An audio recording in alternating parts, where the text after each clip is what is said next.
ស្ទឹងសង្ការខ្ញុំសូមលាស្នេហ៍លាទៅទាំងក្តី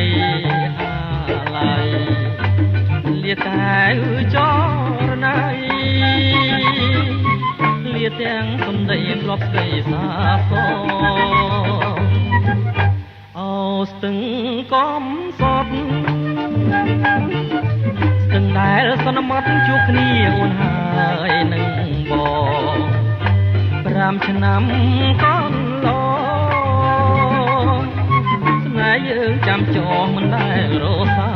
យពេលនេះត្រូវឃ្លាត